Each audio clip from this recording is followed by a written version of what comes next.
Sed muy bienvenidos y bienvenidas a vivir otro tiempo de momento de descanso. Toda práctica meditativa de entrada es un tiempo de descanso.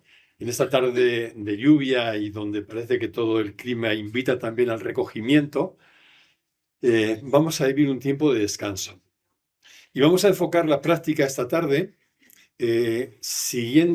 entrenándonos en pasar de esta mente que a veces no para y que suele ser causa de muchas preocupaciones malas y de mucho sufrimiento inútil, pasar poco a poco, gracias al entrenamiento de vivir en la mente esta, que está todo el rato ahí cavilando, rumiando, a, al observador, al testigo, a eso que observa la mente y que se caracteriza por la ecuanimidad, por esa paz profunda que claro, que nos afectan todos los cambios y todos los movimientos que se producen en nosotros y a nuestro alrededor. Pero si en lugar de estar en la mente que rumia, estamos ahí, en el testigo, seguro que los vemos y los vivimos de una manera radicalmente diferente. Como sabéis, al principio es una práctica guiada y empieza bien porque la primera parte prácticamente es un ejercicio de relajación. Vamos a situarnos ahí en eso que es consciente de todo, en eso que se da cuenta, y desde ahí vamos a ir observando toda nuestra realidad, empezando por el cuerpo. Y justamente al observar nuestro cuerpo, por eso os invito especialmente hoy a vivirlo de una manera muy descansada todo este tiempo. Al observar nuestro cuerpo, vamos a ver que se relaja y a partir de ahí seguimos con todo el proceso. Hoy le toca a Sergio bajarnos el tono de las luces y ya empezamos.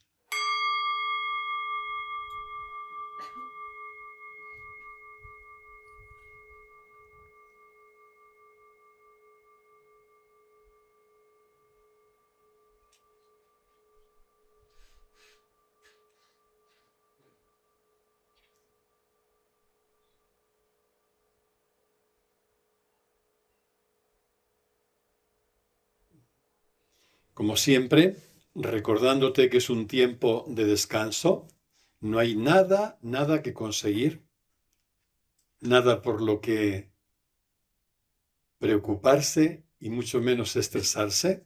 Es un tiempo de descanso y es también un regalo. Y un regalo añadido el hecho de que podamos hacerlo en grupo, de que estemos juntos, juntas. Pues así puedes empezar llevando la atención a tu cuerpo. Nota simplemente cómo estás sentada o sentado y siéntelo.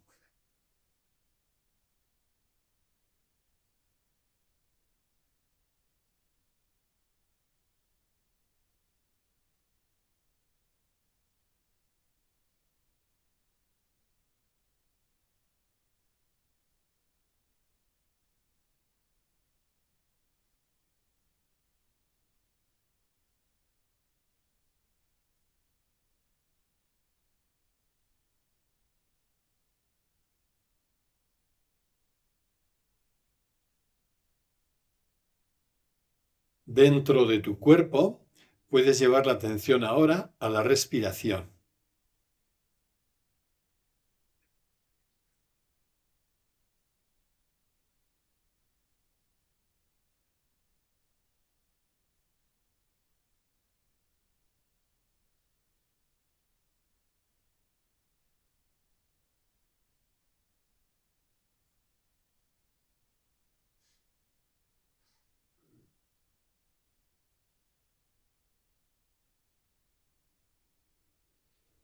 Y ahora, siempre de una manera completamente descansada, y este punto es muy importante, sin forzar nada, trata de percibir en ti eso que es consciente de todo, eso que se da cuenta.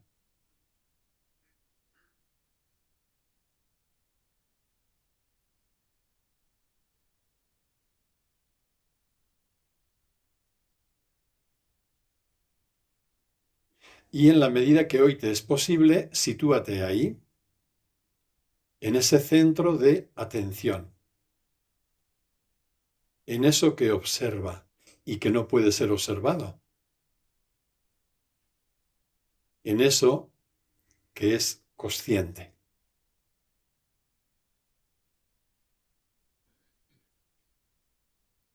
Y desde ahí vamos a dirigir la atención, en primer lugar, a nuestro cuerpo. Así puedes llevar la luz de la atención a tus pies y siéntelos. Siente el contacto de la planta de los pies con el suelo, su temperatura,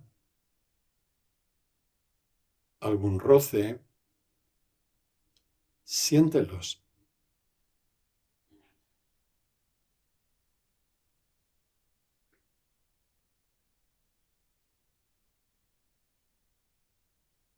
Siente las piernas de abajo hacia arriba hasta las rodillas y nota las sensaciones que aparecen ahí.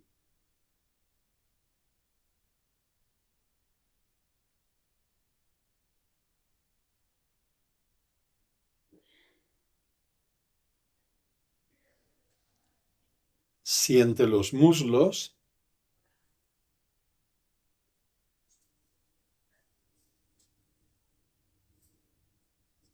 Siente los glúteos en contacto con la butaca y siente ese mismo contacto.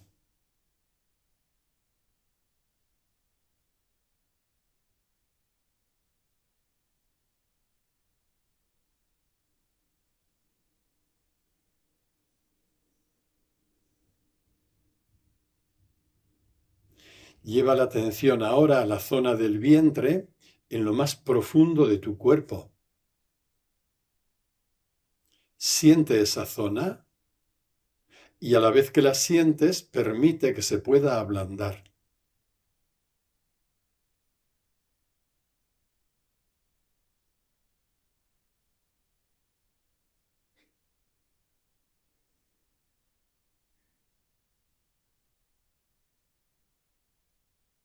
Siente el abdomen y nota cómo repercute ahí el movimiento de tu respiración. Es como si tu respiración masajeara interiormente esa zona que poco a poco se va ablandando y relajando.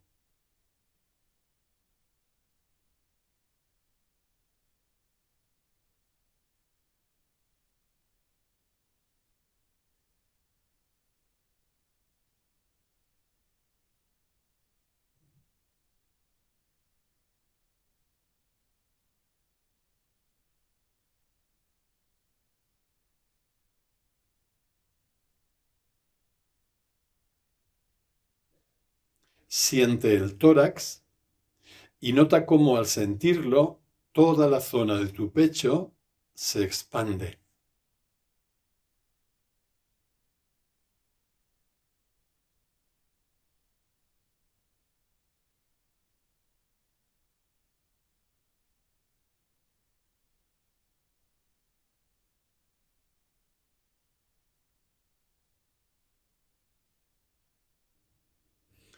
Lleva la luz de la atención a tu espalda y siéntela de abajo hacia arriba, siguiendo la columna.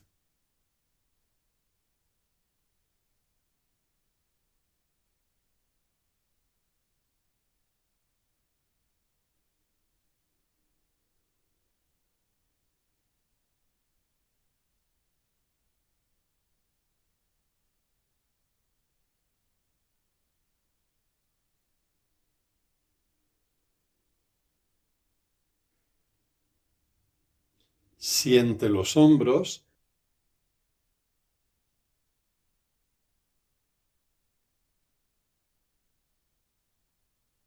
y ve deslizando la atención por los brazos, sintiéndolos hasta las manos.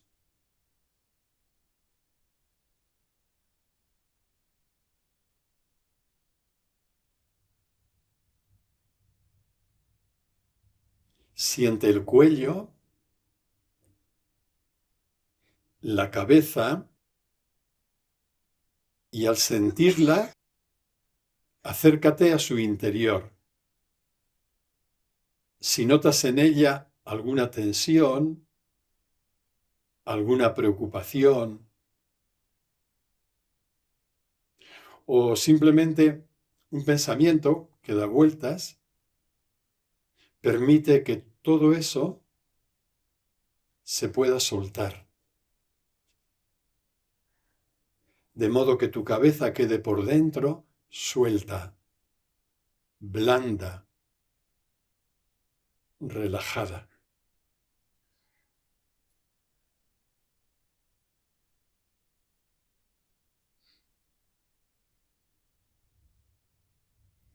Siente tu rostro y a la vez que lo sientes, permite que se pueda suavizar, dulcificar, hasta que aparezca en él una sonrisa.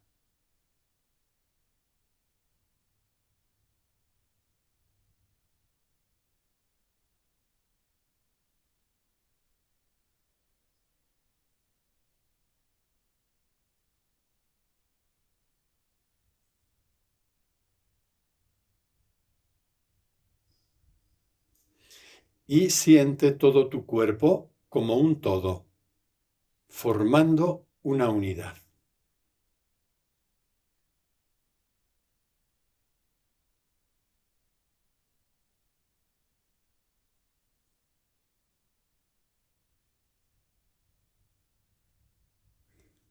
Ahora, observa una cosa. Por un lado está tu cuerpo, que has ido recorriendo, que estás sintiendo, y por otro lado está eso que es consciente de tu cuerpo. Nota esa diferencia. Las sensaciones corporales que van y vienen, que cambian, y eso que no cambia nunca. Que esté como esté tu cuerpo únicamente se da cuenta, es consciente de él.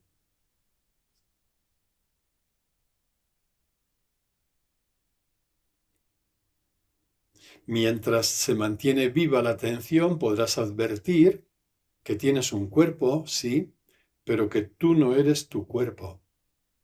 Eres eso que es consciente de tu cuerpo.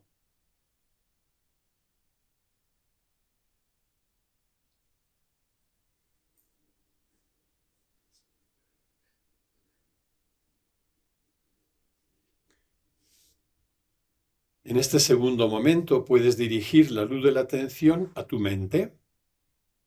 Vas a hacerte consciente de tu mente. Si te ayuda, puedes preguntarte, ¿qué pensamientos pasan ahora por mi mente? Te sitúas conscientemente en la distancia y simplemente obsérvalos. Al empezar seguro que no aparece ninguno, porque cuando hay observación no podemos pensar, pero luego volverán. En todo caso, tú sitúate descansadamente como observador, como observadora,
tal vez notes que en cuanto baja la atención, los pensamientos aparecen a montones, hasta el punto de que parecen ocupar todo el espacio como si tú desaparecieras en él. Solo hay pensamientos.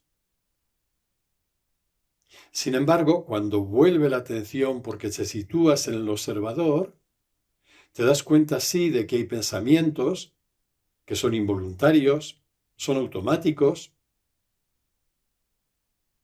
pero que tú no eres tus pensamientos. Y este paso es muy importante. Caer en la cuenta de que la mente es un objeto que tenemos, pero no somos la mente. Podemos observarla y podemos vivirnos a distancia de ella. Los pensamientos van y vienen, de todo tipo, de todo color, pero hay algo que es consciente de ellos y que permanece siempre estable. Puedes tener pensamientos de tristeza. Eso que es consciente se entera. Luego pueden venir pensamientos de mucha alegría. Eso que es consciente se entera. Pero ello no cambia. No eres los pensamientos que pasan por tu mente, eres eso que es consciente de los pensamientos y que siempre está en paz.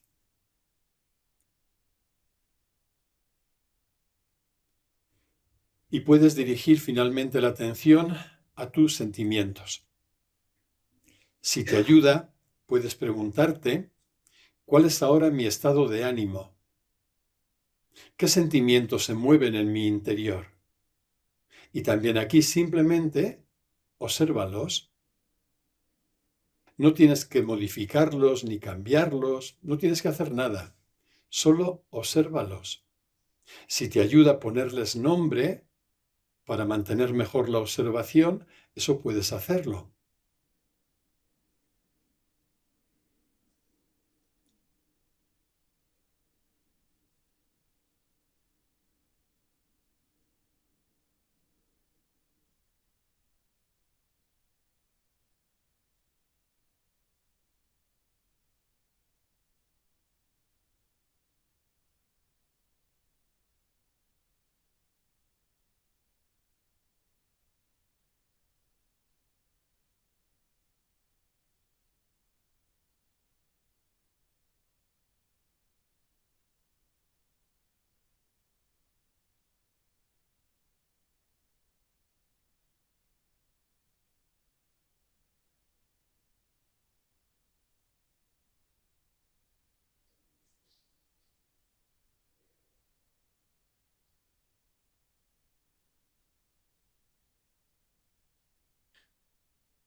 También aquí tal vez notarás que en cuanto decae la atención, los pensamientos se enredan con los sentimientos y se alimentan mutuamente.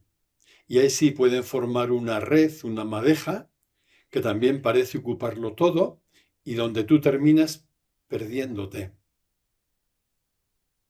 Por el contrario, cuando vuelve la atención, es decir, cuando tomas distancia y te sitúas en el observador, en el testigo, te das cuenta de que hay sentimientos que cambian de todo tipo, que son también involuntarios, vienen sin pedir permiso, pero te das cuenta de que tú no eres tus sentimientos, eres eso que es consciente de ellos y que nunca cambia.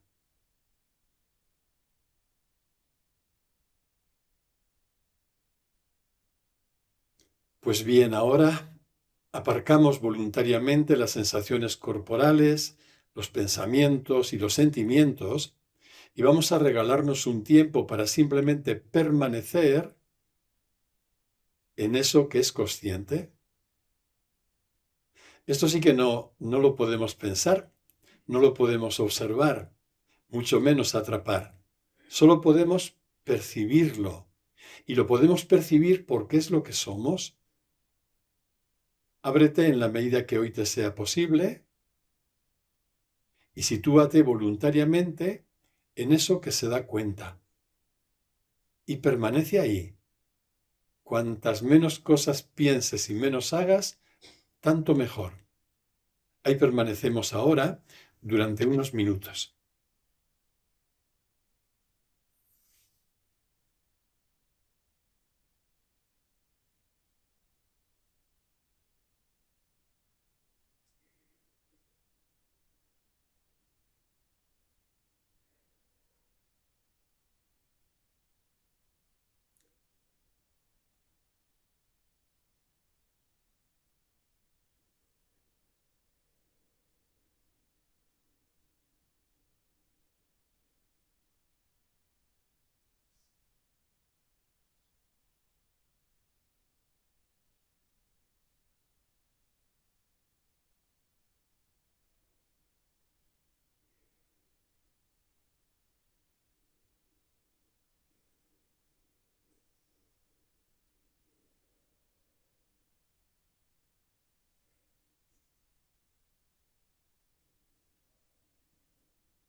hemos llegado a un tema que me parece profundamente significativo y muy a tener en cuenta, del que el otro día decíamos que era ya un efecto de la culpa, que es la adicción.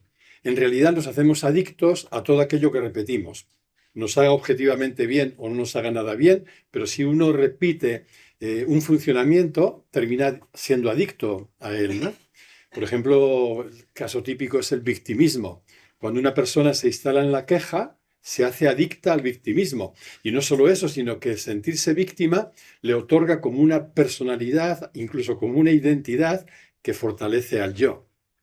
Pues también nos puede pasar con la culpa y con el castigo. Como van muy unidos, donde hay culpa hay castigo, aunque sea inconsciente, aunque no se vea, pero va a haber castigo. Al hacernos adictos a la culpa, nos hacemos también adictos al castigo. Me gustaría compartir a qué se debe esto. ¿Por qué esta, más que tendencia, casi necesidad de convertirnos en adictos de aquello que por otro lado nos hace tanto mal? Decir que somos adictos a la culpa significa reconocer que la culpa se alimenta a sí misma, como que se replica una y otra vez. Quiere decir que cuando la persona tiene una tendencia a sentirse culpable, es decir, sabemos que la culpa no es un sentimiento, es una creencia. Cuando la creencia de que somos culpables en cualquier sentido tiene poder sobre nosotros, esa creencia necesita alimentarse.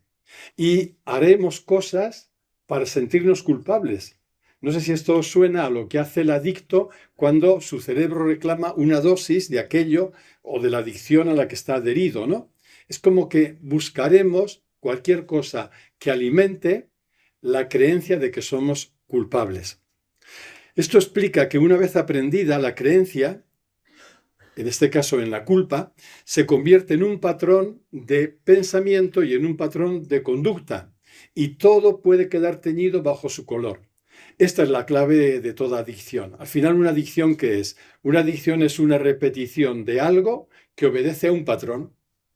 Si yo tengo en mi mente, por mi historia, por mil cosas, por lo que fuere, tengo en mi mente un patrón que me dice no soy adecuado, no soy bueno, de mil maneras que se lo puedan decir, automáticamente de ese patrón lo que va a salir, como del patrón de un sastre, van a salir todos los pantalones iguales.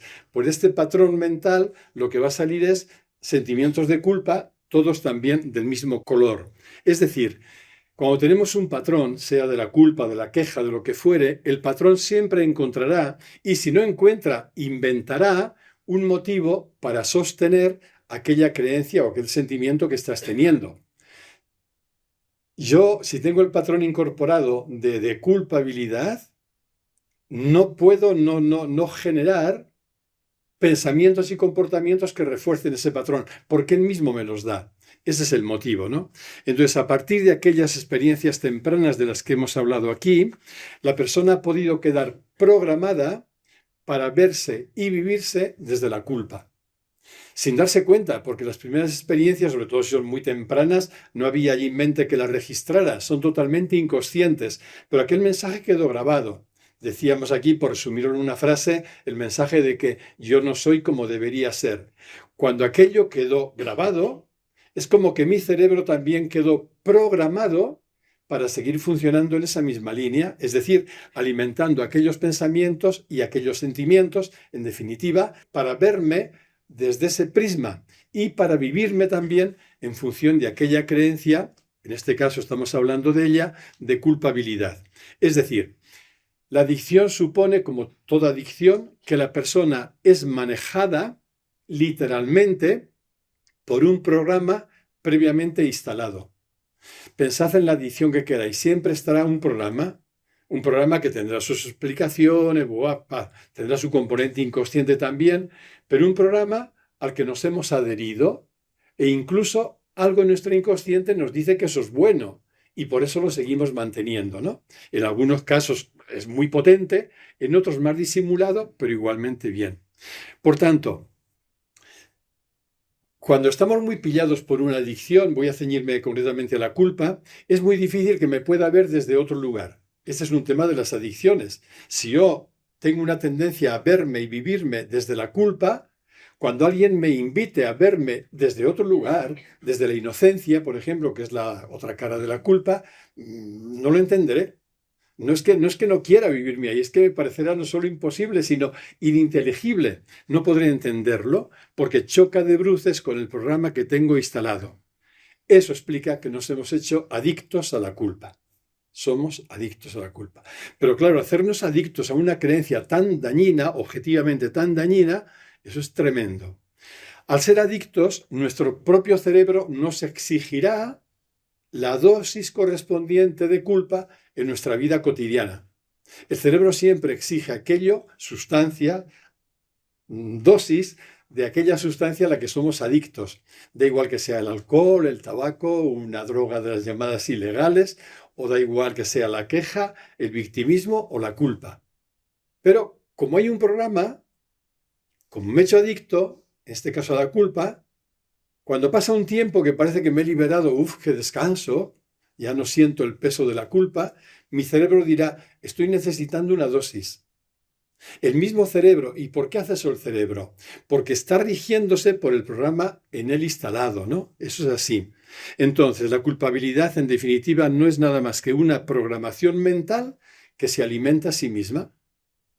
Decía antes, si no tiene motivos, si yo no tengo motivos para sentirme culpable y soy adicto a la culpa, me inventaré.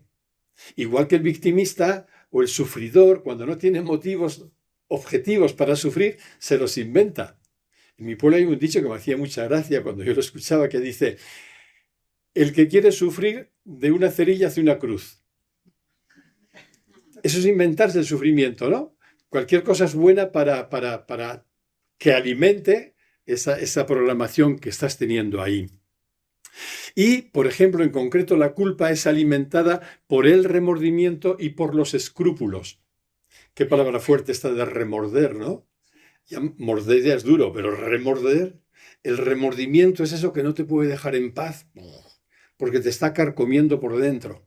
Por supuesto, tiene mucho que ver con el insomnio, pero no solo con el insomnio, con más cosas, ¿no? El remordimiento. El remordimiento no es nunca sano, no haría falta decirlo, ¿no? El remordimiento es una consecuencia de una creencia errónea. Entonces el remordimiento no tiene lugar, no tiene sentido, no tiene razón de ser, no tiene ningún componente positivo, igual que los escrúpulos. Yo me he dedicado bastante tiempo a acompañar a personas religiosas, hombres y mujeres, frailes, religiosas, monjas, y es impresionante, y me quedaba asombrado y conmovido a veces del daño que pueden hacer los escrúpulos en la vida religiosa. Los escrúpulos no son nada más que la culpabilidad llevada al extremo y exagerada. Tienen un punto de contacto con lo que en psicología se llama el TOC, el trastorno obsesivo compulsivo. Porque claro, cuando a lo mejor se unen en la persona que los padece, pero cuando una persona tiene escrúpulos del color de la culpa con respecto a algo y esto se hace adicta a ellos, a esa creencia, en realidad está adoptando un comportamiento y un pensamiento de tipo obsesivo y compulsivo. Y entonces puedes encontrar una persona que, por ejemplo, bueno, un ejemplo vulgar, ¿no? Pero muy repetido entre el mundo religioso por lo menos. Una persona que a la hora de ir a comulgar dice, yo tengo un pecado. No tiene ningún pecado. No tiene ni idea de qué es. Pero su programa le dice que ella no está limpia, que es culpable. Ahí está la adicción a la culpa, ¿no? Y entonces se devanan los sesos diciendo, pues no, tengo que ir a confesarme. Tengo que ir a confesarme porque tengo un pecado, aunque no sepa qué es, y se va a confesar, ¿no? Pero el hecho de ir a confesarse desde ese lugar, luego lo veremos un poquito más despacio, lo que hace es alimentar la culpa. Porque si yo me voy a confesar es como que le estoy dando razón al escrúpulo que me dice, eres culpable, tienes un pecado. ¿Veis cómo se alimenta? Y forma un círculo vicioso sumamente peligroso. Esto también ocurre con el arrepentimiento, según desde dónde se viva. Ojito, que luego no vaya nadie diciendo que yo digo que el arrepentimiento es malo. No. Pero sí hay una forma mala de vivirlo y hay una forma buena. El arrepentimiento solo es constructivo, solo se vive bien cuando se vive desde la comprensión. En el sentido que la utilizamos aquí esta palabra, comprensión profunda, experiencial, sinónimo de sabiduría. ¿Qué significa vivir el arrepentimiento desde la comprensión? Vivir el arrepentimiento significa que yo he podido hacer daño a una persona, he podido actuar mal con ella, o he podido pensar mal de ella, que he hecho algo, he podido hacer daño, he podido dañar a alguien, ¿vale? Entonces, cuando yo tomo conciencia del daño que he hecho, esto me duele. Yo todavía, mira que con Ana la relación era súper transparente, no teníamos ningún secreto oculto, no solo secreto, sino ningún rincón oculto. Y todavía ahora, ya han pasado casi 2 años y medio, alguna vez, yo me arrepiento de algo que no hice con ella. Y jope, Ana, ahora haría algo que entonces no hice, ¿no? Si ese arrepentimiento lo sientes como peso dentro, lo sientes como dolor y te duele el hecho de haber actuado mal o de no haber actuado bien con alguien, ese arrepentimiento nace de la comprensión, ese construye, ese es bueno. Pero si no nace de ahí, que es un raca-raca mental y que va asociado a la culpa, al sentimiento de culpabilizarme, ese arrepentimiento lo que hace es alimentar la culpa. O sea, no solo no es bueno ni constructivo ni tiene nada positivo, sino que es alimento con el que la culpa engorda. Eso es importante. Yo no soy amante del fútbol, ni leo por tanto cosas de fútbol, ni veo partidos de fútbol, a no ser que sean de estos que llaman grandes, grandes, ¿no? Cuando hay un mundial o qué sé yo. Pero otro día me encontré con una frase de Álvaro Arbeloa, creo que es el entrenador del Madrid, ¿no? El nuevo entrenador, los que seáis madrileños, no sé si le va bien o no, pero... Y me chocó porque era un titular en letras muy grandes. Y me chocó por lo que decía. Arbeloa decía esto. Bueno, la primera parte la añado yo. El arrepentimiento es un callejón sin salida. Chapó, chapó. Cuando no hay comprensión, no hablamos del arrepentimiento, entre comillas, bueno, que es el arrepentimiento, como decía, que te provoca dolor o peso y voluntad o dinamismo para cambiar, porque te has dado cuenta del daño que has hecho a alguien. Ese arrepentimiento es bueno, porque al final es una puesta en luz de ti mismo, ¿no? Por lo que has hecho. Pero cuando no hay comprensión, que es este otro arrepentimiento al que me he referido después, tiene toda razón Arbeloa cuando dice, es un callejón sin salida, no conduce a ningún puerto bueno. No solo eso, que además de ser un callejón que no tiene salida, que llevarte a ese callejón, además es que alimenta tu creencia errónea en la culpa, y la sigue alimentando más y más. Por eso, a falta de comprensión, lo que hacemos es repetir aquel patrón que tenemos instalado seguramente desde muy temprano. Repetimos el patrón que me hace creerme, verme y sentirme culpable. Y entonces nos juzgaremos constantemente a la luz de aquel patrón. A lo mejor no caemos en los escrúpulos, en un comportamiento obsesivo-compulsivo, pero sí que nuestro modo de vernos y por tanto de juzgarnos y de condenarnos estará regido por aquel patrón. Y si esto vivimos con respecto a nosotros mismos, lo viviremos también con respecto a los demás. También tendremos una tendencia pronta, rápida, a juzgarlos, incluso a condenarlos o incluso también a castigarlos. Igual que nos castigamos a nosotros mismos cuando nos sentimos culpables. En definitiva, es la imagen de la pescadilla que se muerde la cola o el círculo vicioso. Como yo me siento culpable, buscaré formas de culpabilizarme, con lo cual con estas formas todavía me sentiré más culpable, etcétera, etcétera, etcétera, y eso no tiene salida. Ese es el círculo vicioso. La culpa te lleva a condenarte y tu autocondena refuerza la creencia de que eres culpable. Es lo mismo que decía, sobre que aquí con más gravedad, lo que decía con respecto al arrepentimiento y al confesarse, ¿no? Si yo me voy a confesar y no lo hago desde una lucidez, una comprensión muy clara, yo voy a confesarme porque creo que soy pecador, que soy culpable. Pero el hecho de ir a confesarme me confirma y me ratifica que soy culpable, con lo cual lo que hago es aumentar la culpa en lugar de liberarme de ella. Este círculo vicioso perpetúa siempre la culpa y nos hace muy difícil, si no imposible, liberarnos de ella. Igual que tiene muy difícil, si no imposible, un adicto liberarse del objeto de su adicción. Exactamente igual. El mecanismo es el mismo, ¿no? Yo he sido fumador hasta los 40 años y todavía algún día sueño con llevar un cigarro. Yo estoy soñando y digo, ¿pero qué coño estoy haciendo yo con un cigarro en la mano, no? Pero todavía sueño, ¿no? Vale, pues yo sé, después de 35 años, que si volviera a fumar un cigarro seguramente me engancharía otra vez.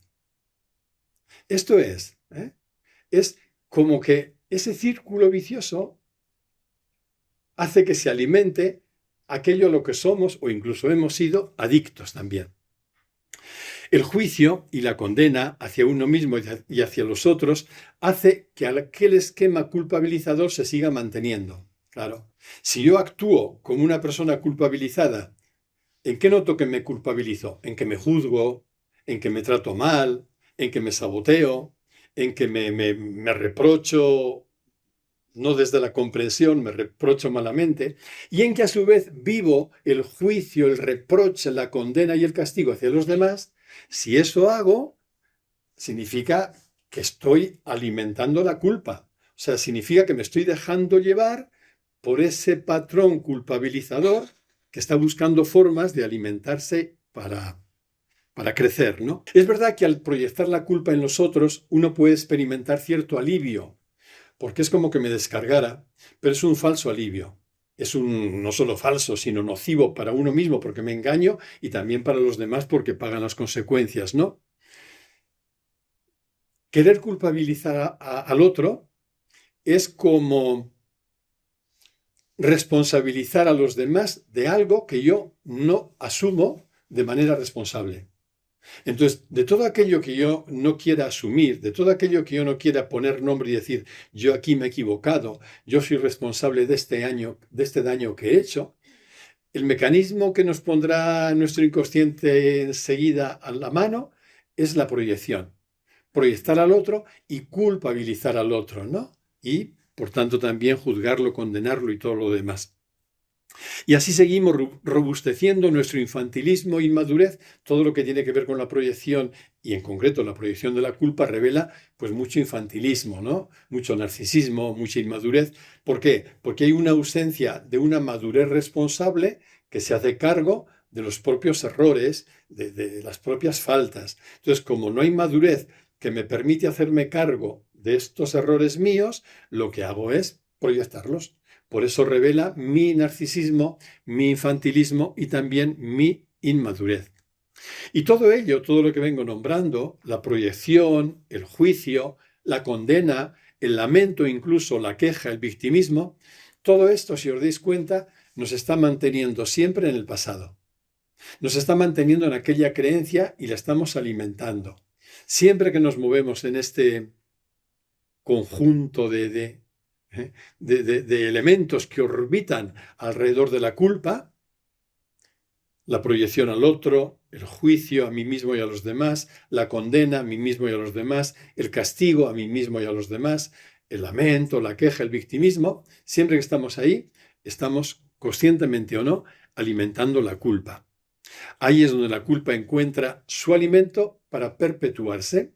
Y perpetuarse si no ponemos atención, si no ponemos luz y si no ponemos comprensión para liberarnos de ella, liberarnos de la creencia que la está sosteniendo, pues puede perpetuarse eternamente también. En último término, yo diría que la culpa nos hacemos adictos a ella, igual que adictos a cualquier otra cosa, porque el yo se apropia de ella. El yo tiende a apropiarse de aquello que nos agrada. Entonces nos podemos apropiar del alcohol o del tabaco para quien le guste una cosa y otra, y al apropiarse nos hacemos adictos porque estamos respondiendo a un gusto que tiene una parte por lo menos de nuestro yo.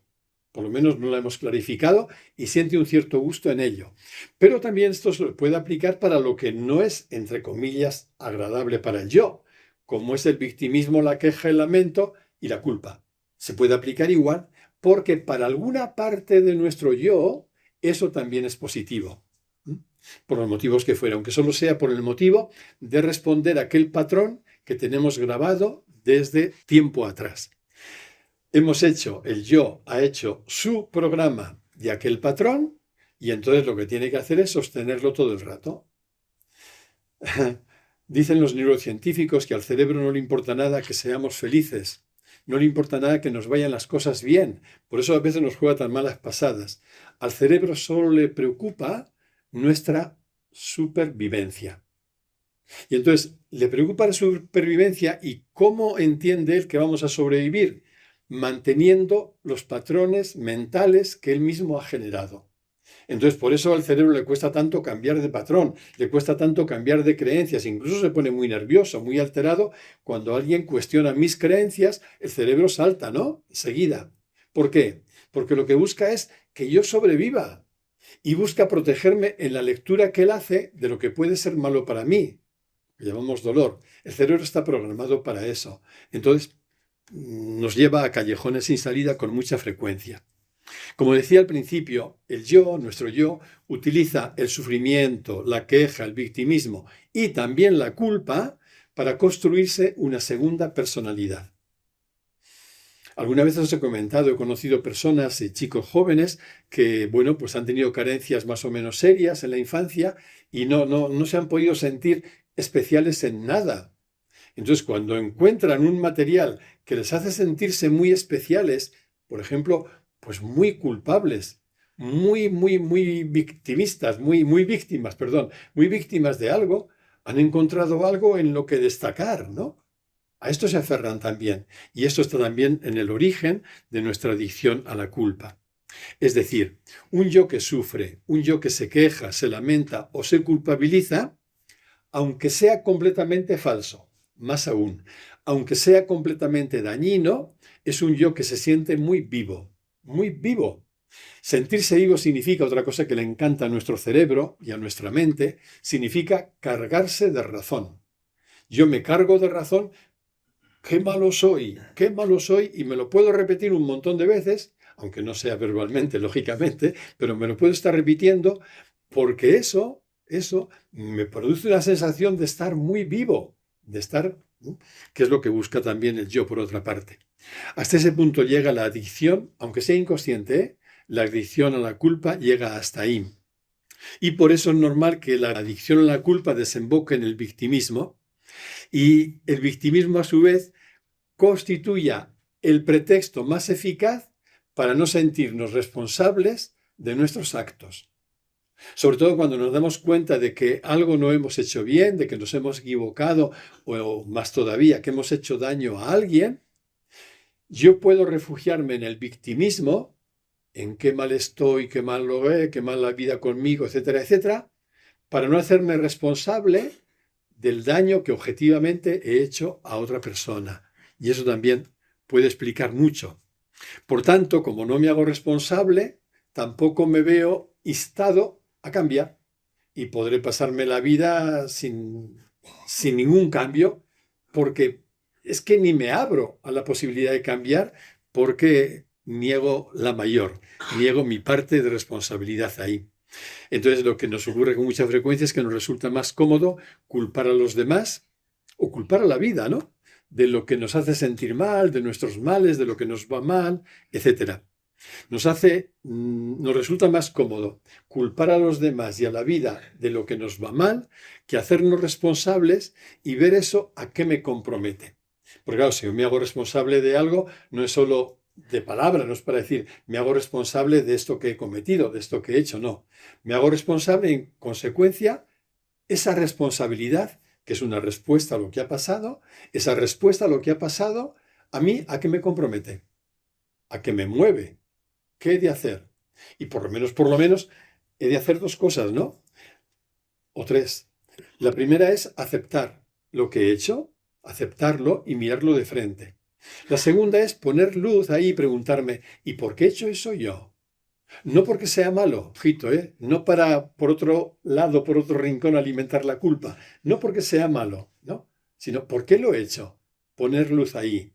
Y en tercer lugar, después de aceptarlo y enterarme de por qué lo he hecho, poniendo luz a lo que es mi vivencia, es ¿qué puedo hacer? ¿Qué puedo hacer? Y ese puedo hacer es muy amplio, ¿no? Porque puede ser desde ir a pedir perdón, desde la comprensión a esa persona a la que le he hecho daño, hasta iniciar en mí algo, una reeducación de algo que me facilite no volver a repetir el daño que he cometido. Bien entendido, el victimismo de lo que estamos hablando ahora es una búsqueda de alivio. Esto lo he dicho antes, ¿no? Parece que me alivia el hecho de culpabilizar al otro y el hecho de yo sentirme víctima. Es una forma de autoconsuelo.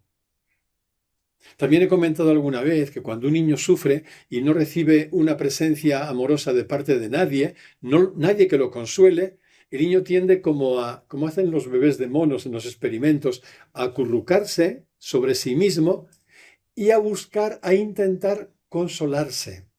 Es verdad que no le funcionará mucho, y menos a un niño, porque necesita un niño el consuelo de alguien sólido, consistente a su lado, ¿no?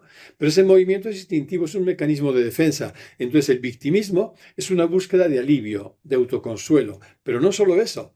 El victimismo también, aunque la persona que lo hace no lo perciba ni siquiera así, es una llamada de socorro. Es un grito de socorro. Es decir, ¿no os dais cuenta lo mal que estoy? Y entonces luego lo puede deformar, lo puede elaborar de mil maneras distintas, pero en el fondo está gritando su sufrimiento, está gritando que necesita ayuda. Se suele decir a veces de algunos intentos de suicidio, no digo de todos, y no me atreveré a juzgar nunca a nadie que está en esa tesitura, pero algún intento de suicidio, objetivamente, más allá de incluso de la intención de la persona, es una llamada de atención, es un grito pidiendo auxilio, ¿no? La persona, cuando se culpabiliza, está sintiendo un vacío insoportable. Entonces, no es raro que la culpabilización conduzca directamente al victimismo, porque se siente muy mal. Aunque presuma de lo contrario, aunque no se lo quiera decir ni a ella misma, pero tú no puedes estar culpándote todo el rato y que eso no te afecte. Te sientes mal, por eso la culpabilización mantenida, sostenida, te va a conducir al victimismo también antes o después. Y te sientes mal y sufres porque te sientes indigno, porque te sientes avergonzado, ¿no? Y todo eso es lo que está grabado en aquel programa mental del que hemos hablado al inicio y que está en el origen de la adicción. Yo me siento indigno de ser como soy, me siento malo de ser como soy, o me siento a lo mejor no tanto, pero por ejemplo, no merecedor. No merecedor es otra forma de sentirme culpable o avergonzado en mayor o menor intensidad. Me siento así. Todo eso está grabado en el programa previo. Por tanto, esto es lo que significa que es una llamada de atención, ¿no? Una llamada de atención.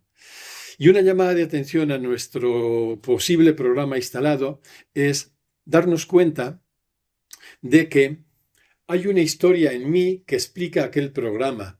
Hay una historia en mí que explica por qué soy adicto a la creencia que me culpabiliza.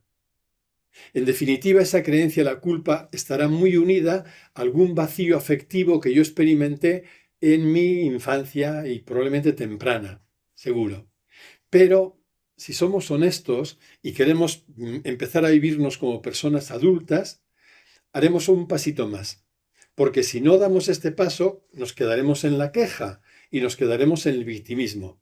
El paso consiste en comprender que mi malestar de ahora, adulto, aunque tenga 75 años, se explica porque hubo una carencia afectiva en mi infancia que lo provocó, que a lo mejor no se sanó nunca y que sigue estando aquí y que sigue produciendo en mí, con los años que tengo, los mismos efectos que producían aquel niño. Es decir, sigue produciendo el dolor, el malestar del vacío afectivo.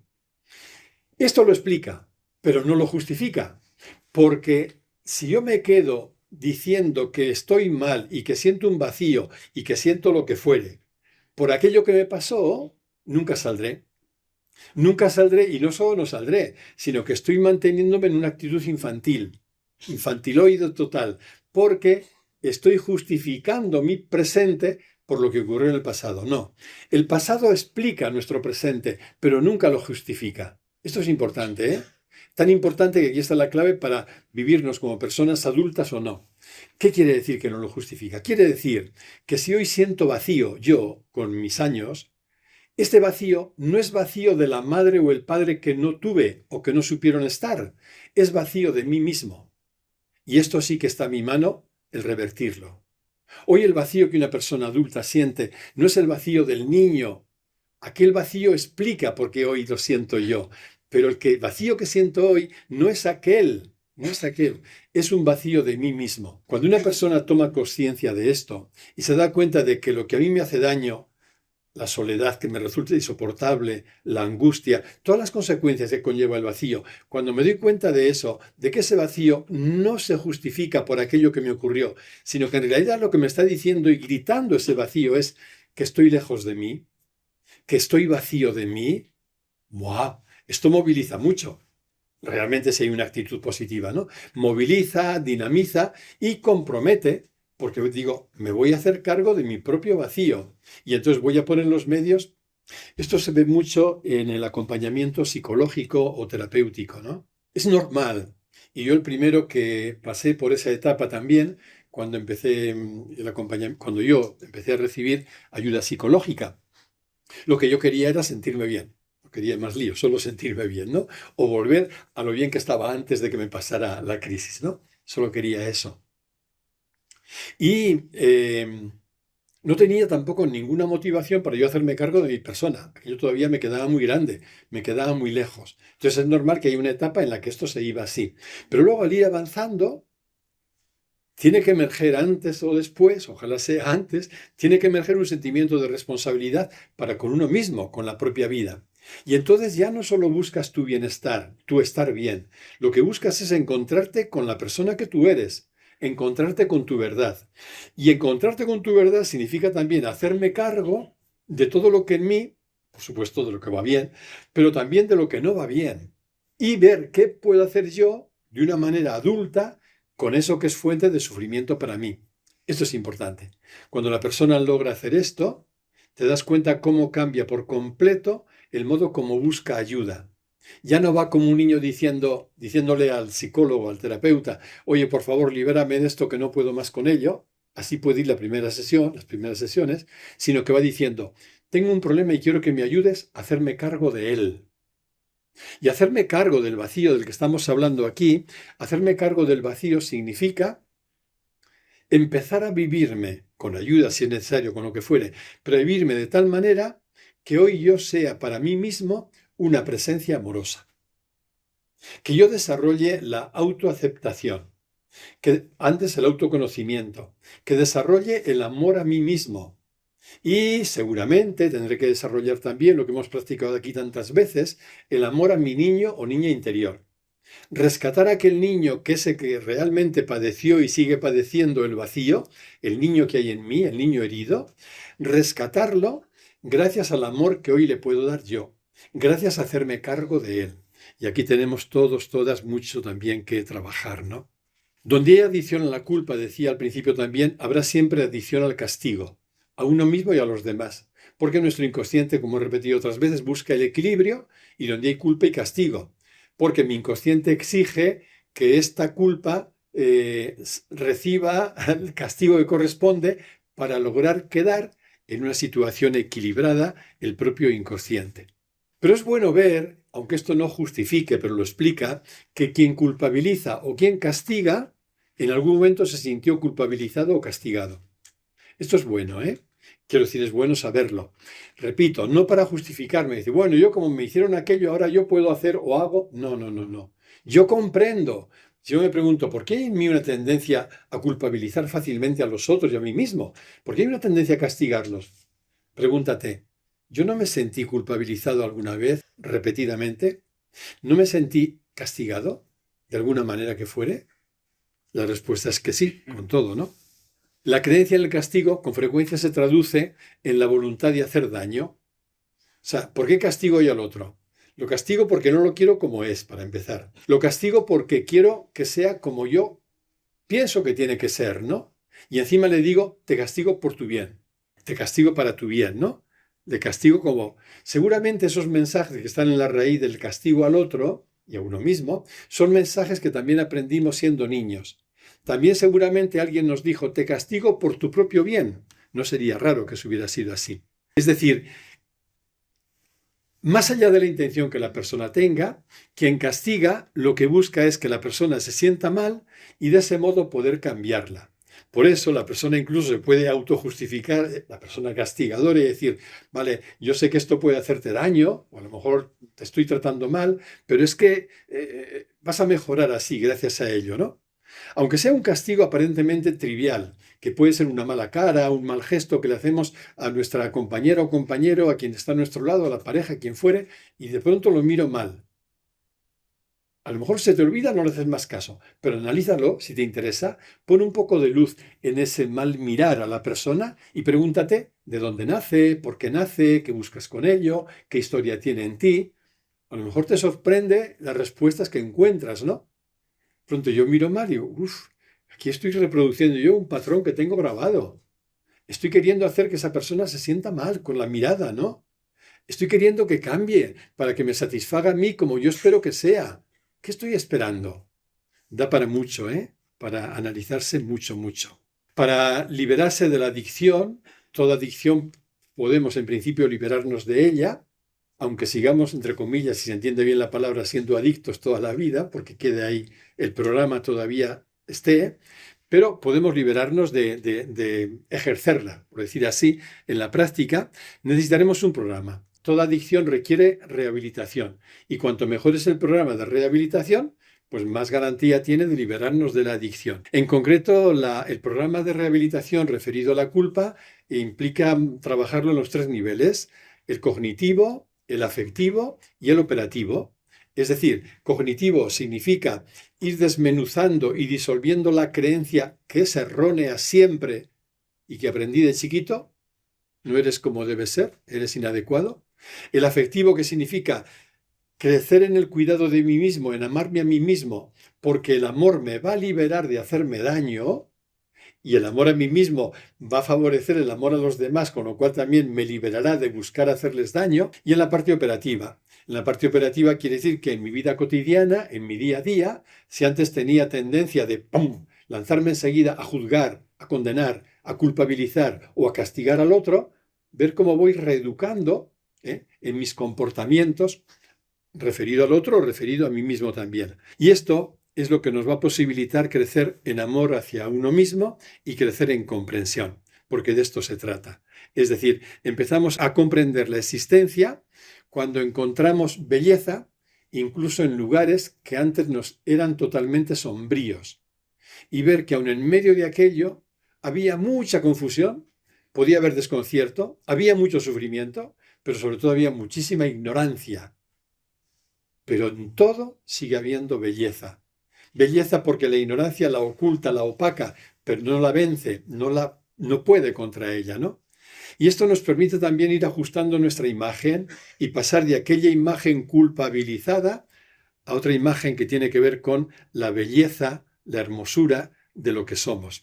Y esto lo vemos así, no porque todo sea bello, sabemos bien que no. Hay cosas dañinas, hay cosas feas objetivamente, pero nuestra mirada ha cambiado y podemos ver todo de un modo diferente. Lo vemos desde la comprensión. Y ya para terminar, algunos modos concretos que en mi caso trato de plasmar y vivir. En lugar de la queja, aparece el agradecimiento.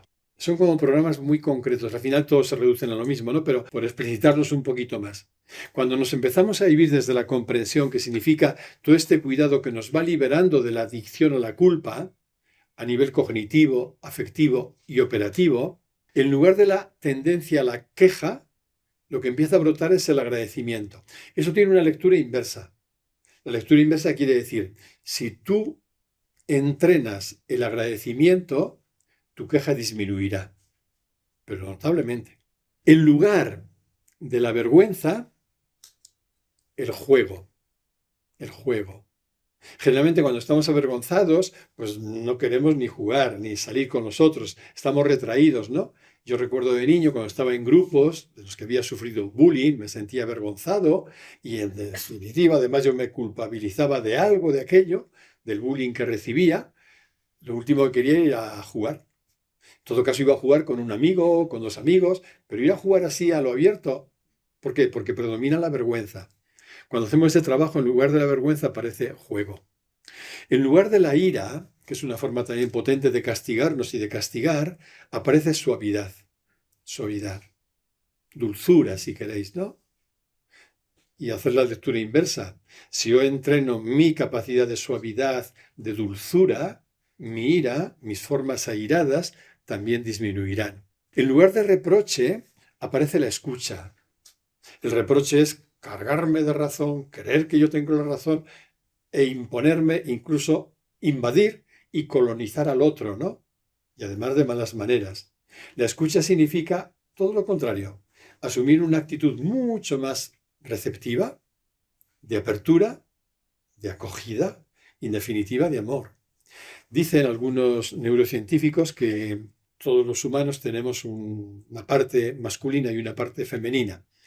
La parte femenina la vinculan ellos con la receptividad y la parte masculina con la energía, pero en definitiva en este caso con la ira, ¿no? Vale, pues es como estimular nuestra parte femenina de modo que se haga cada vez más presente tanto la suavidad, la dulzura de la que he hablado, como en este caso la receptividad y la escucha, poder escuchar. En lugar de aburrimiento, lo que empieza a haber es atención. Atención. Al final el aburrimiento es una falta de atención. Yo me aburro porque estoy entretenido en 20.000 historias, porque estoy despistado, ¿no? Porque mi mente ha tomado el mando y está rumiando todo el rato y me aburro. Pero cuando uno está atento a lo que hace, atento a lo que vive, atento a la persona, ahí el aburrimiento no cabe. Por eso Facundo Cabral decía, no estás deprimido, estás distraído, ¿no?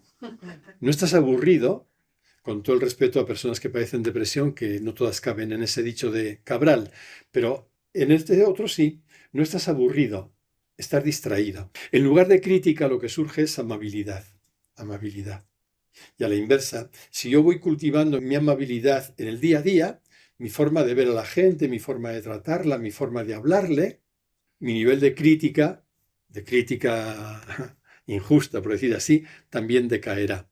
En definitiva, estos cambios lo que nos hacen es salir de la programación mental, aquella primera, que es salir de la identificación con el yo, porque al final el yo, me estoy cansando de repetir, es un conjunto de pautas mentales, ¿no? Y emocionales. El yo es un conjunto de programaciones. Por tanto, hablar de programación mental es lo mismo que hablar de yo. Si yo voy modificando aquella programación mental que me llevaba por un sendero determinado, lo que estoy haciendo es empezar a liberarme también de la identificación con el yo. Me libero del ego y empiezo a reconocerme y a vivirme como la plenitud que soy. Esta es la liberación de la adicción. En cuanto la persona puede empezar a comprenderse y experimentarse como plenitud, la adicción se viene abajo. Porque si ya lo tienes todo, eso significa plenitud. ¿Con qué buscas completarte? ¿Con qué buscas compensar algo? Hablar de plenitud significa decir que tal como eres, desde el plano profundo, no te falta nada. Absolutamente nada. Y todas y todos somos plenos. Plenos de serie. Plenos de nacimiento.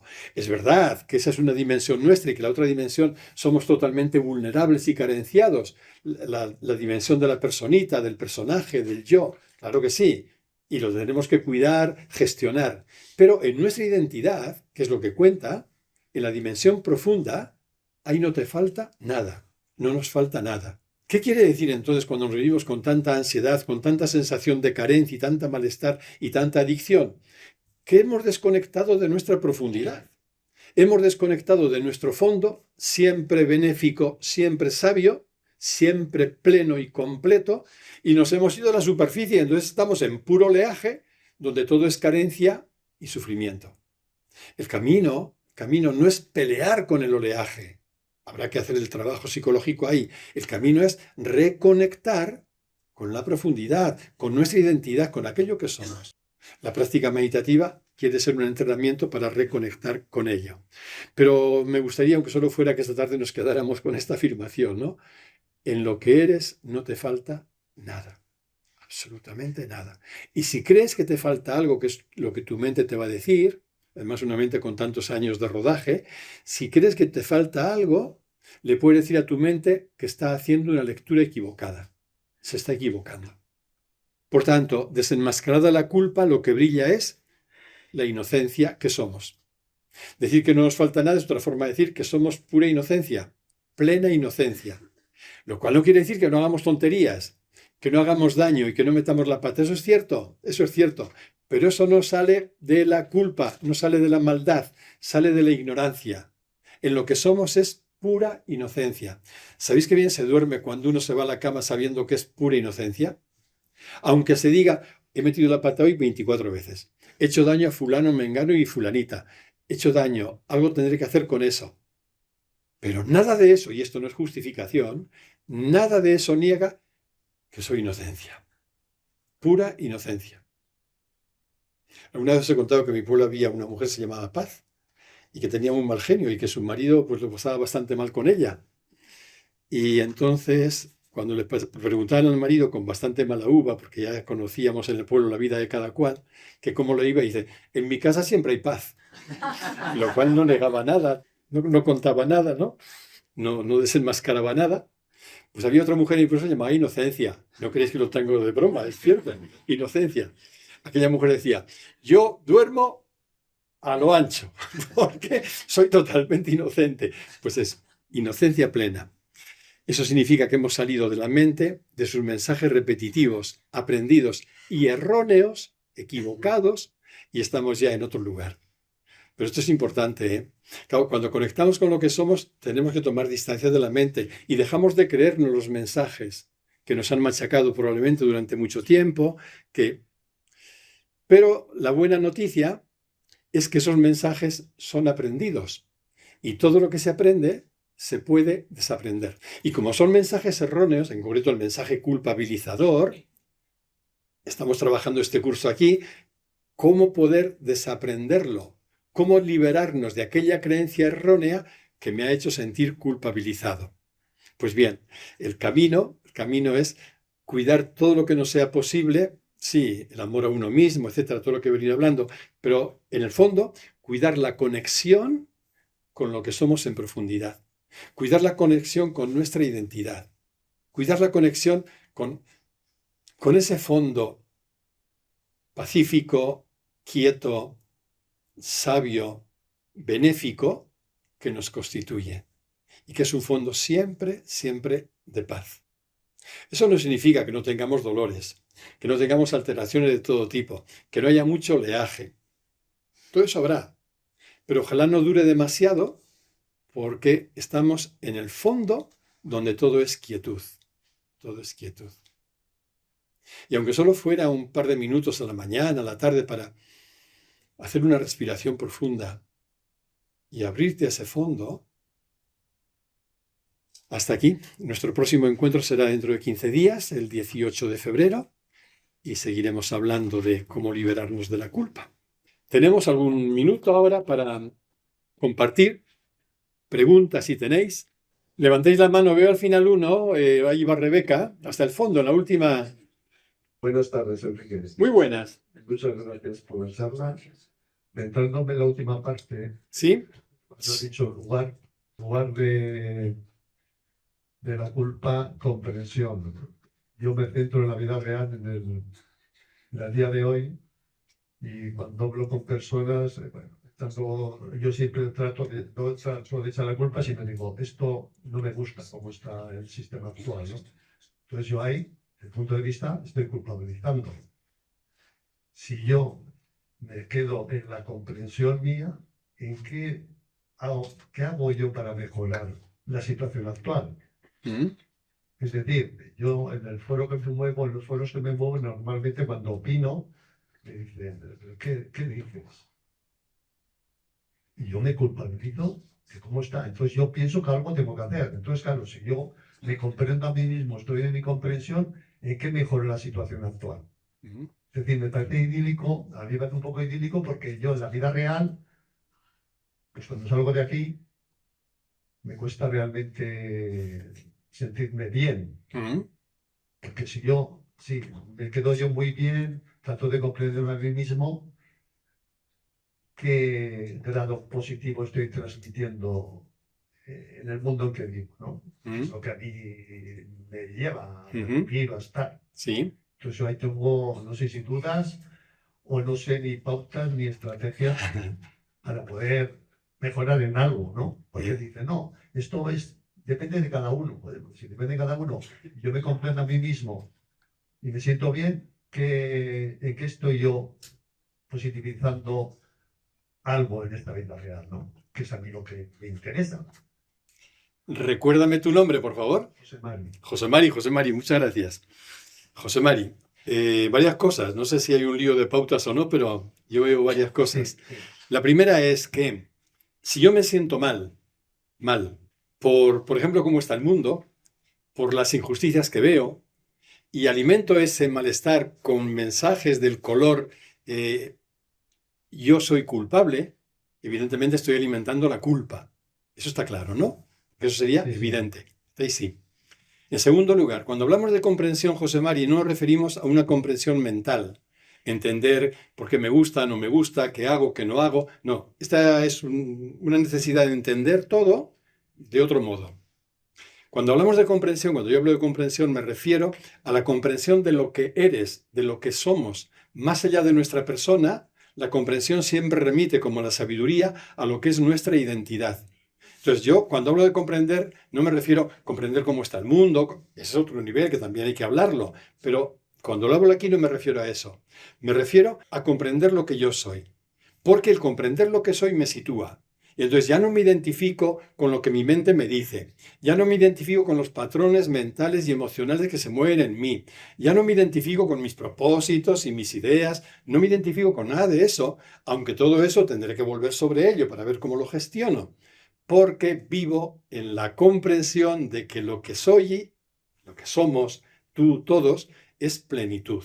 Y vivo anclado en esa comprensión. Y desde ese lugar, porque en realidad es otro lugar, desde ahí veré todo lo mismo y todo lo del mundo y todo lo que tú quieras, lo veré de otro modo, porque estoy en un lugar diferente y al cambiar de lugar se cambia el modo de ver.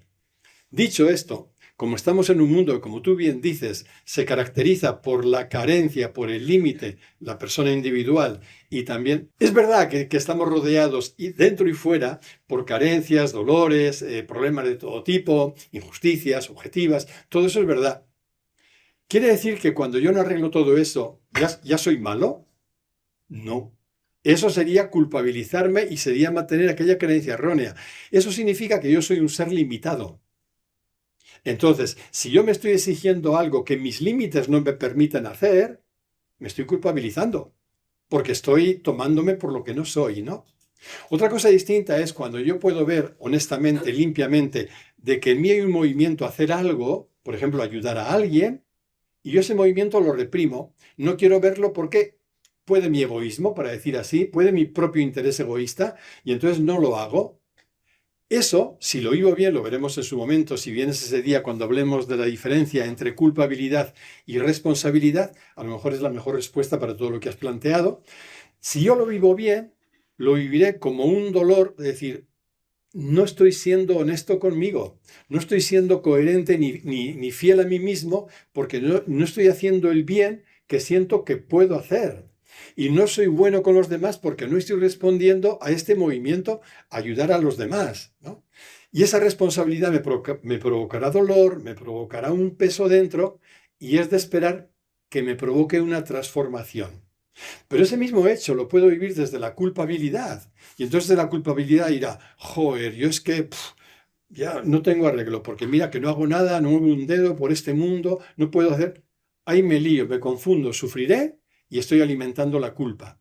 Porque en lugar de leerlo desde la actitud limpia, sana de la responsabilidad, lo estoy leyendo desde la culpabilidad, que es una creencia errónea y que siempre me va a exigir cosas que seguramente no están en mi mano hacerlas. No puedo.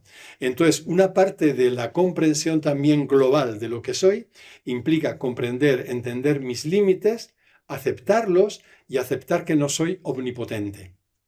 Porque a veces todas estas tendencias de omnipotencia, en definitiva, cuando nos sentimos culpables porque no hacemos nada en este mundo nuestro, a mí me da que muchas veces tiene que ver, por eso alimenta la culpa, tienen que ver con nuestro yo ideal.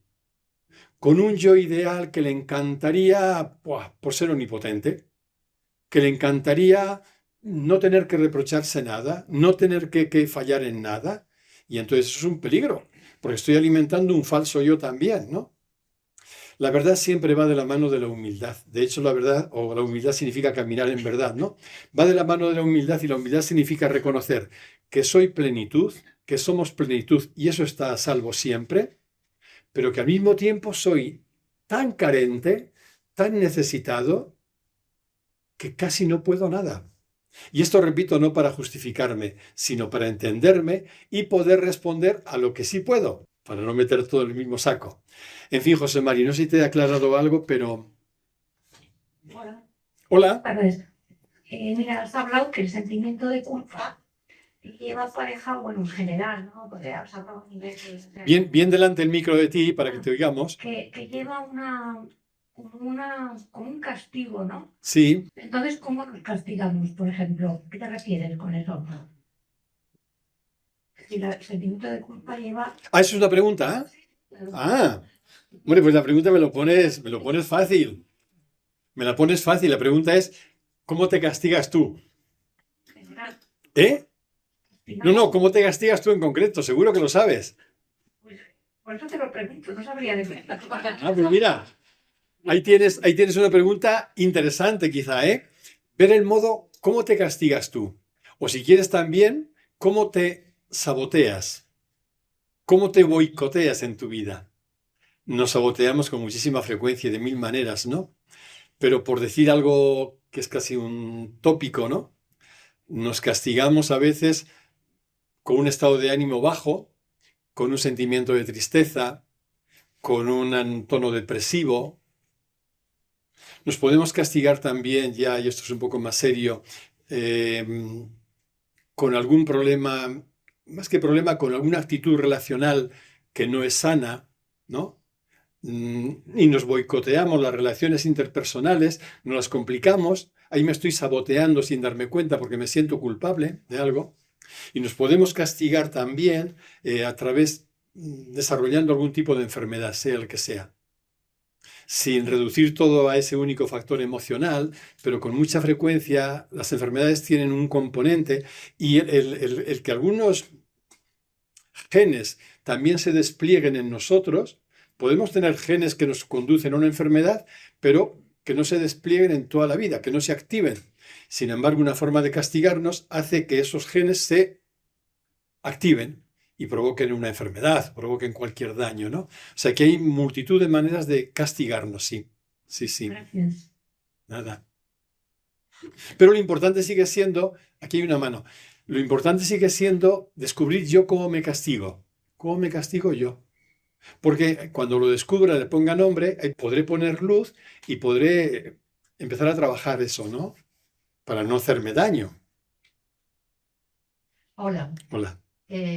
A lo largo de la conferencia me ha servido para recordar y también para comprender una confidencia que hace ya bastantes años me hizo una mujer que en su momento me sorprendió, ¿no? No nos conocíamos de nada, coincidimos en una excursión. Entonces esta mujer había sido una niña no deseada, no la habían tratado bien y lo que más había habido en su vida era maltrato. De hecho, por la noche le solían pegar y... Entonces esta mujer se había casado, tenía 2 hijos, su marido era un buen hombre, pero una cosa que echaba de menos era que le pegaran de vez en cuando. Entonces ella se lo pedía al marido y le decía que le pegara. Yo le decía, no te puedo pegar, yo te quiero. Y ella me lo contaba como algo extraño que le pasaba y que no lo entendía. Y bueno, yo sí me sorprendió, pero lo entendí un poco, pero hoy lo he entendido mucho más. Sí, exacto, eso es la adicción al castigo. Es la descripción exacta de lo que es la adicción al castigo. Yo conozco a algún chico joven que es adicto a autolesionarse y se corta, pero se corta haciéndose daño, ¿eh? Y es adicto a eso. Y él dice, cuando está lúcido, que eso lo alivia. Claro, lo alivia ¿por qué? Porque compensa, se siente muy, muy culpable, entonces hay un desequilibrio. Y cuando él se castiga, se autolesiona, es como que es el alivio de que hay un equilibrio, ¿no? Pero sí, puede ser muy retorcido el cerebro. Y es curioso ver que cuando eso hace el cerebro, está buscando nuestro bien. Esa es otra. Por caminos tortuosos y totalmente equivocados. Pero el cerebro está buscando nuestro bien. Está buscando que nos sintamos más aliviados, ¿no? Sí, ¿alguna mano más? Aquí. Buenas tardes, yo soy Javier. Sí, señor. compartir una reflexión al hilo de lo que has dicho tú en la conferencia. Yo creo que una de las cosas que adolece esta sociedad actual, contemporánea, es la carencia en la educación emocional. Claro. Y donde más se nos juega esto, ahora en los adultos, es en la educación de los hijos, ¿no? Tal cual. Nos han educado desde el castigo, ¿no? Desde el error, te castigo, esto está mal, Sí. ¿no? Y en un momento dado, desde el revés en la cara y decir, no me mires así, esto me duele más que a ti, ¿no? Y vemos como nuestros hijos repetimos los patrones, ¿no? Los mismos patrones educativos, ¿no? Somos una sociedad muy bien educada en otro tipo de conceptos, en lo académico, en lo formativo, pero no en lo educativo, emocional, ¿no? Yo creo que eso es básico, ¿no? Es súper básico y donde más se nos juega es con los hijos. Ahí vemos que repetimos los mismos patrones y nuestra gran responsabilidad como adultos, como seres que estamos transmitiendo la educación, Sí. es no repetir el mismo error a los niños, ¿no? Sí. Yo creo que ahí es donde más se nos juega, ¿no? Exacto. Y para eso hace falta un trabajo personal en nosotros, ¿no? A mí, ahora al hilo un poco de lo que hablabas de la comprensión, que es un concepto que hay que hacerlo vivo desde la experiencia, ¿no? En mi caso me ha servido la experiencia para luego poder transmitirlo a mis hijos de la manera como testigo, ¿no? Como testigo. Eso Desde es. ahí ver cómo Eso es. ellos han desarrollado el aprendizaje, ¿no? Eso es. La verdadera comprensión, en mi caso, se ha dado desde la sombra. O sea, la semilla solo puede crecer desde lo oscuro. Ahí es donde nacen las verdaderas raíces. También la luz es indispensable, pero la oscuridad y la sombra es tan Eso es. indispensable como la luz. Entonces, desde ahí creo que nace la verdadera comprensión y solo desde ahí resitúas el juicio, resitúas la culpa y desaparecen otros conceptos que antes eran muy dañinos y eran turbulentos en la mente, ¿no? Y solo desde ahí nace la verdadera comprensión, ¿no? Claro. Y te cambia la dimensión de las cosas, te cambia la dimensión de las cosas y el ejemplo que das, ¿no? Totalmente. Y lo ves, el espejo mayor son tus hijos, ¿no? Totalmente. Y otra de las experiencias de mayor comprensión para mí ha sido la meditación. Ahí te das cuenta lo que eres desde la esencia, desde el amor. Ahí no hay juicio, hay perdón, hay reconocimiento, no hay yo, no hay ego, hay disolución del yo y hay la verdadera dimensión de lo que es el amor, ¿no? Totalmente de acuerdo. Gracias, Javier. Yo creo, y al hilo de lo que comparte Javier, ahora estoy escribiendo algunas cosas, y creo que hay 3 carencias graves en el campo educativo, que puede ser tanto familiar como escolar, como los colegios, ¿no? A mi modo de ver, ¿eh? Las 3 carencias son, la primera, el no acompañar a los chicos a responder a la pregunta ¿qué soy yo? La falta de un acompañamiento en el autoconocimiento, que es fundamental, ¿no? O sea, que respondan. ¿Por qué un chico no puede escuchar desde niño que además de su personita, él es completo? No solo escucharlo, sino fundamentarlo. Hay algunas escuelas, algunas icastolas que conozco yo por aquí, que lo hacen, ¿no? Que tienen un programa llaman de interioridad y demás. Pero eso es una carencia grande, grande. Es básico porque del conocimiento de uno mismo luego depende todo lo demás. Incluso el modo como te ves a ti mismo, el modo como te vives, una carencia. La otra carencia es el no tener en cuenta y el no conocer y el no confiar en nuestro propio guía interno. Parece que siempre nos van a resolver la vida los de fuera, que siempre hay gente que sabe más, que siempre tiene que haber alguien, y es verdad que para un niño, el niño ve a la gente como que todos saben más que él, ¿no? Pero a poder ayudar al niño a que sepa que dentro de él hay una lucecita, que a lo mejor no la ve todavía, es pequeñito, pero que ya está guiando, que hay un maestro interior, una maestra interior en cada uno y cada una de nosotros. Esto es fundamental. Es fundamental, porque además al final es la guía interna la que nos va a conducir de manera autónoma y sabia, ¿eh? Porque este maestra interior es sabio y es benéfico. Y en tercer lugar, el que tú apuntabas, tal cual, Javier, es la falta de una educación emocional en el sentido hondo de la palabra, ¿no? Entonces, que no, cada vez se va haciendo más, es verdad. Hay programas socioemocionales. Navarra tuvo alguna vez el Departamento de Educación escuelas socioemocionales o un programa socioemocional, no sé cómo era. Ana trabajó un tiempo en ello. pero son carencias grandes, carencias grandes. Y me preguntaba yo, mientras escribía estas cosas estos días, me preguntaba, ¿y por qué nos cuesta tanto el educar a los niños, ¿no? En el autoconocimiento, educarlos en la certeza de que tienen un guía interno, en el manejo de las emociones? Y la única respuesta que me vino, ¿cuál es? Que esa educación no se puede hacer de memoria, con palabra, sino que solo la puede hacer, como decía Javier, un testigo. Solo puede acompañar en esos campos quien los ha vivido, quien los ha integrado. Si yo no he hecho un camino para conocerme, ¿cómo voy a enseñar a nadie, y menos a un niño, a que se conozca? Si yo no he hecho un camino para gestionar mis emociones de una manera sabia, ¿cómo voy a enseñar a nadie que maneje sus emociones? Y si yo no creo ni de lejos en que tengo un maestro y una guía interior que me guía siempre, ¿cómo voy a decir de ello a nadie, no? Eso es cierto. En lugar de eso, lo que nos ha ocurrido es lo que pasaba antes, ¿no? Que cuando uno tiene tendencia a culpabilizar es porque se ha sentido culpabilizado. Que seguimos tratando como nos hemos sido tratados nosotros. ¿Hasta cuándo? Hasta que pongamos en marcha un trabajo psicológico que realmente nos ayude a dar la vuelta a esto, ¿no? Gracias, sí. Bueno, vamos a terminar con una práctica breve de decir sí a la vida. Vamos a hacer una práctica muy contraintuitiva. Va en contra de lo que nuestro ego hace siempre y de lo que hace siempre la mayoría de los seres humanos.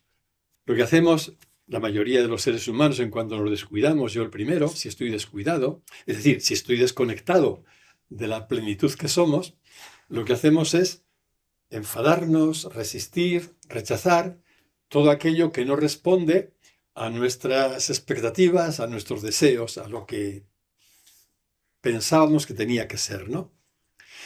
Eso nos introduce en un conflicto interno con nosotros mismos, ¿no? Y por supuesto con la realidad, porque estoy rechazando algo que está presente. Si al final el rechazar algo sirviera para que se fuera, pues ni tan mal. Pero es que no, ya está aquí. Y yo me empeño en rechazarlo, en resistirle y en decir que no. Esto es estar en conflicto permanente. Y estando en conflicto no se puede estar bien. Y estando en conflicto no se puede estar conectado ni con el propio fondo, ni con la vida, ni con los demás. Entonces necesitamos desde la comprensión revertir esta adicción que tenemos a rebotarnos y enfadarnos contra todo lo que nos frustra. La propuesta para la práctica es la siguiente. Vamos a elegir cada cual algo que en este momento nos duele, nos pesa, nos molesta, nos incomoda. En definitiva, algo que nuestra mente no querría que nos estuviera pasando. De cualquier ámbito, de cualquier sector de nuestra existencia, sea lo que sea. Imagino que todo el mundo encontrará algo, ¿no? Algo que mi mente no querría que estuviera pasándome ahora. Entonces, puede ser un dolor, puede ser algo puntual, puede ser algo crónico, puede ser una molestia, puede ser un miedo, un sentimiento, cualquier cosa. Vamos a elegirlo uno solo para facilitarlo pedagógicamente y vamos a poner esto que hemos elegido como delante de nosotros. Vamos a depositar nuestra atención en ello. Solo depositarla. Como si estuviéramos viéndolo. Y vamos a dejar que en nuestro interior se diga solo una palabra. Sí. Sí a esto. Sí a esto. Ni se os ocurra entrar en la discusión. Ni se os ocurra daros razones para decir sí. No hacen falta razones. Decimos sí no porque eso sea bueno. Decimos sí porque eso está. Yo digo así a este reloj no porque me guste el reloj, que tiene más años que yo, sino porque está aquí. Solo porque está. Entonces, esto no es ni para justificar nada, no es para resignarnos a nada, no es para claudicar ante nada, no es para nada de eso. Es para dejar de estar en guerra con la realidad. Es para soltar nuestro conflicto interno, el conflicto que mantenemos entre algo que está y algo que no quiere que esté. Acabar con ese conflicto. En definitiva, como ya estáis adivinando, esto no es nada más que un ejercicio de aceptación radical, que es rendición a lo que hay. el único modo que, me parece a mí, que se puede llamar la aceptación es cuando yo me rindo a lo que hay en este momento. Y rendirme es rendirme. No es, no es entrar a debatir mentalmente, no es darme razones para hacerlo, no es justificar lo que estoy aceptando, no.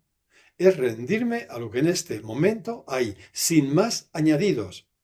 Luego la paradoja, si no la digo a lo mejor no se entiende bien, la paradoja es que cuando me rindo es cuando más eficaz soy para cambiar lo que tengo que cambiar.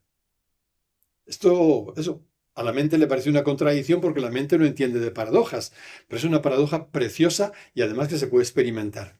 Cuando yo me rindo de verdad a lo que hay, no solo aparece una paz que ni soñaba, sino que aparecerá también un dinamismo para cambiar con eficacia todo lo que pueda cambiar.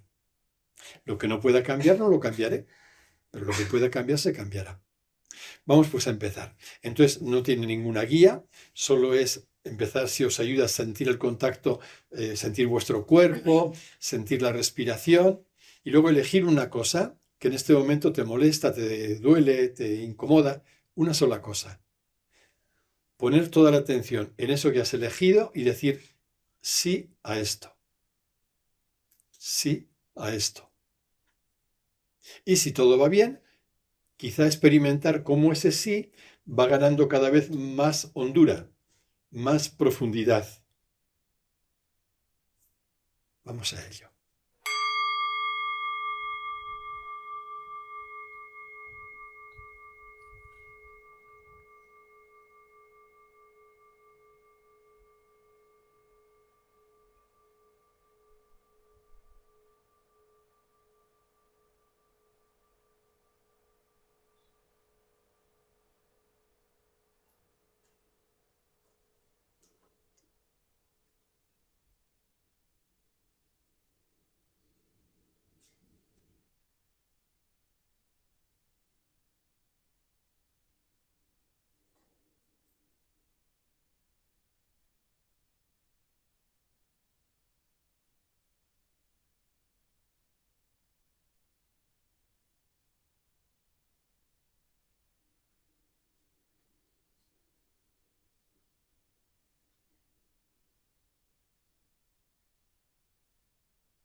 Pues muchas gracias por compartir este tiempo y que tengáis una buena quincena.